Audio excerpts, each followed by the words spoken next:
We, of course, are all different, and it's important to respect those differences in general, but mental health experts say it's also important to understand those differences when it comes to mental health and substance use disorder. Doug Petcash spoke about that with a licensed social worker and Optum Idaho Deputy Director Casey Moyer for today's all-new Hello, Idaho. Well, we're all different. Our culture, beliefs, tradition, sexual orientation, gender identity, values, race, and language, they all affect how we view and experience the world. Those differences impact how we understand symptoms as well as treatment of mental health and substance use disorder. That's why culture and identity are such foundational parts of helping understand symptoms and really understand what the problem is and how to access the right kind of care. What are some examples of cultural differences that can have a big impact on mental health and treatment? The first, gender roles. Many cultures conform to stereotypical gender roles. This is often played out as males being discouraged from exhibiting physical or mental weakness.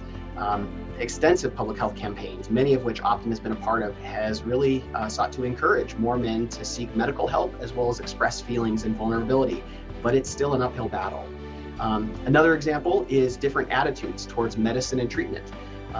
When we look at studies around race and ethnicity, white Americans tend to focus on the biological and medical nature of mental illness and substance use disorders, while Latino and Black or African American communities may tend to connect illness to spiritual, moral, or social explanations. And another good example is differences in age. Younger people are often in Western cultures, are more likely to seek mental health support, whereas older individuals, especially those who may have immigrated from a different culture or a different country, are going to be less likely to change their attitudes.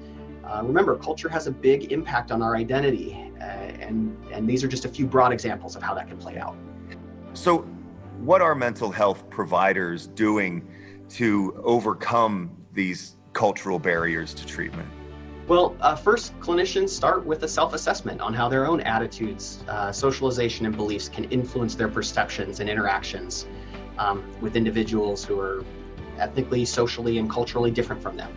Many of the assessments occur in the context of their professional training and education, and certified behavioral health providers and paraprofessionals receive lots of support throughout that process. Most of all, healthcare providers want to ensure that they're taking race, education, language, societal factors into account, so they're avoiding misdiagnosis and they can deliver the right care in the right way at the right time. Is there anything the average person can do to overcome those barriers, the cultural barriers, to be able to have a conversation about mental health well-being? Well, people are doing something right now by watching this segment, and they're educating themselves.